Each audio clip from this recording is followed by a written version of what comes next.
لوگوں نے باپ فوت ہوتے دیکھے، لوگوں نے بھائی مرتے دیکھے، لوگوں کی گود میں ان کے بیٹے مرے، سب کا دکھ ہوتا ہے، اور جتنی جس سے محبت ہوتی ہے اس کا اتنا دکھ ہوتا ہے۔ اگر بھائی بھی 4 ہوں، بیٹے 10 ہوں، تو سب کے ساتھ الگ الگ محبت کا ایک معیار ہوتا ہے اور سب کا الگ الگ ایک دکھ ہوتا ہے۔ لیکن حقیقت میں دنیا میں اگر بندوں نے بندوں سے محبت کی ہے تو جو محبت صحابہ نے رسول سے کی ہے اس کی مثال نہیں۔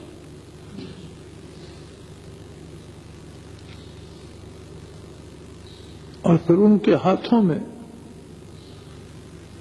نبی علیہ الصلوۃ والسلام کا وصال ہو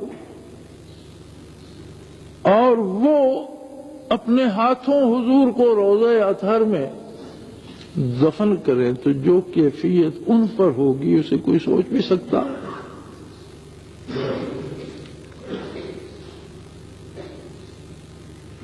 کوئی نہیں سمجھ سکتا۔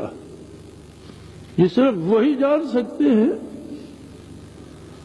جنہوں نے اس پائے کا عشق حضور سے کیا ہے۔ ہم تو غرضوں کے بندے ہیں، ہمیں عشق و محبت کا پتہ ہی نہیں ہے۔ ہم تو ہوس کو عشق کہتے ہیں اور اپنی ضرورتوں کو محبت کہتے ہیں۔ جس سے ہماری کوئی غرض ہوتی ہے ہم کہتے ہیں ہمیں اس سے محبت ہے، اگر وہ غرض پوری نہیں ہوتی کہیں اور کسی دروازے پہ ملتی ہے تو ہم تو دنیا کے کتے ہیں، اس طرف لپکتے ہیں۔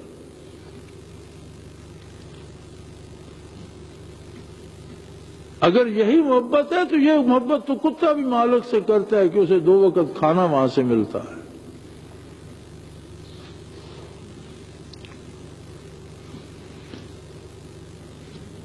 محبت تو وہ ہوتی ہے جو لینے کے لیے نہ ہو، دینے کے لیے ہو۔ محبت وہ لوگ کرتے ہیں جو یہ سوچتے ہیں کہ میں محبوب کے لیے کیا قربان کر سکتا ہوں، جو یہ سوچتے ہیں کہ مجھے کیا ملتا ہے، وہ محبت نہیں کرتے، وہ غرض کے بندے ہوتے ہیں۔ اور صحابہ کی محبت کا تو یہ عالم تھا کہ احد میں تیروں کی بوچھاڑ آئی تو ایک صحابی پیچھے کھڑا تھا، ادب کے لحاظ سے حضور کے سامنے نہیں آیا، اوپر سے جھک کر آگے زمین پر ہاتھ رکھ دیا اور سارے آنے والے تیر اپنی پیٹھ پر روکے۔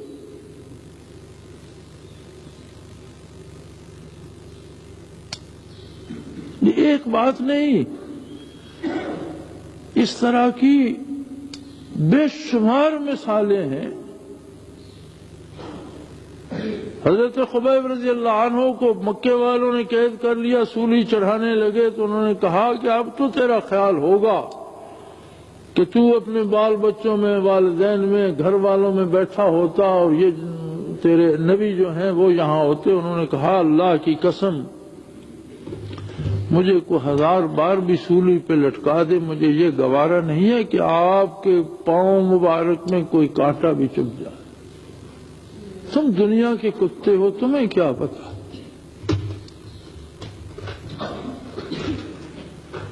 عروہ بن مسعود ثقفی رضی اللہ عنہ کو قاصد بنا کر اہل مکہ نے حدیبیہ میں بھیجا تھا، واپس آ کر اس نے جو بات بیان کی اہل مکہ سے کہ 1400 بندے ہیں ان کے ساتھ تم کہتے ہو ہم اڑا دیں گے، ان کے ساتھ مت لڑنا، اس لیے آنچے من دیدم از یارانے ہو ہما سر بکف جان سارانے۔ میں نے جو وہاں دیکھا ہے وہ سارے کے سارے اپنے نبی سے پہلے اپنا سر کٹائیں گے۔ اس نے کہا تم جان کی بات کرتے ہو، خون کی بات کرتے ہو، محمد چون انداز عذاب دہن براں آب خون میں کو نہ دنجمن۔ اگر نبی کریم تھوکتے ہیں تو آپ کی اس مبارک تھوک پر ایسے لگتا ہے لڑائی ہو جائے گی، زمین پر کوئی نہیں جانے دیتا۔ گیرند مالند بر چشم رو وزاں آب تازہ کنند آبرو، وہ جس کے ہاتھ پہ گرتی ہے وہ ہاتھوں پہ مل کے منہ پہ ملتا ہے، وہ سمجھتا ہے کہ مجھے دنیا و آخرت کی آبرو حاصل ہو گئی۔ تمہارا خیال ہے کہ وہ لوگ چھوڑ کر بھاگ جائیں گے؟ نہیں، ان سے لڑنے کا خیال ہی چھوڑ دو، تم نہیں لڑ سکو گے۔ اور اس وقت تک آپ ایمان نہیں لائے تھے۔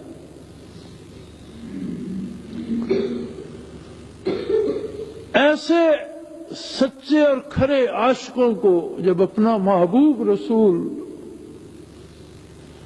حامل وحی جو اللہ اور ان کے درمیان واسطہ تھا، اس کے لب ہائے مبارک خاموش ہوئے، انہیں دفن کرنا پڑا۔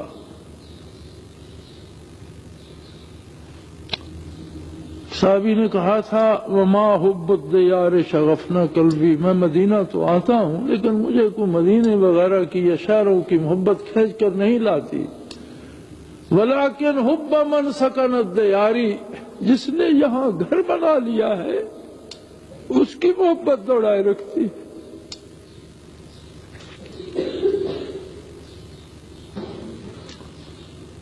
تو وصال نبوی پر یہ عالم تھا کہ گویا عالم تاریک ہو گیا، اسلامی ریاست ختم ہو جائے گی، مسلمان پاش پاش ہو گئے، یہ اٹھنے کے قابل بھی نہیں رہیں گے۔ ادھر سرحدات پر کیسر کا خطرہ تھا،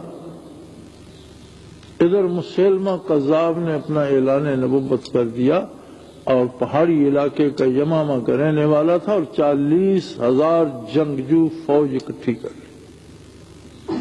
مدینہ الرسول میں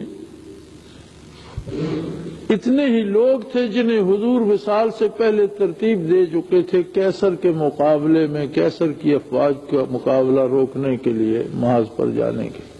زید بن حارثہ کی قیادت، سیدنا ابو بکر صدیق رضی اللہ عنہ نے فرمایا لشکر زید جائے گا، اس لیے کہ نبی علیہ الصلوۃ والسلام نے اس کا ارادہ کیا تھا۔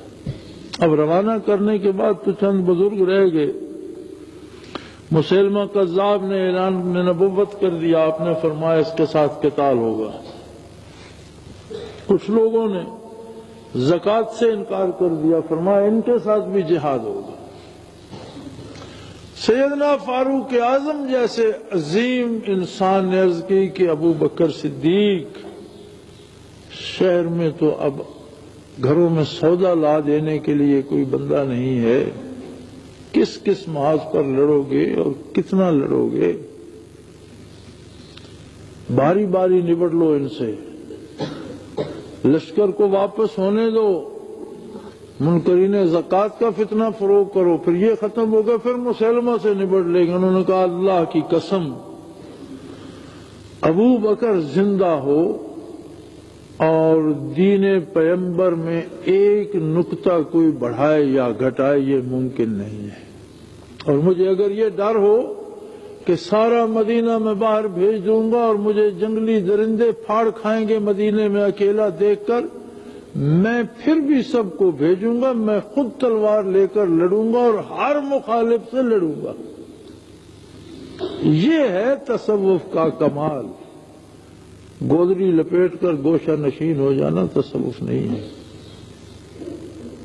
کمال تصوف یہ ہے، کمال تزکیہ یہ ہے کہ اس کے رسول میں ڈوب جائے اور لینے کی بجائے دینے کی سوچا کرے کہ میری جان کیا کام آ سکتی ہے، میرا مال کسی کام آ سکتا ہے، میری کوئی کوشش کسی کام آ سکتی ہے، اور ظلم کے مقابلے میں سیسا پلائی ہوئی دیوار بن جائے، ظلم کو کھٹکے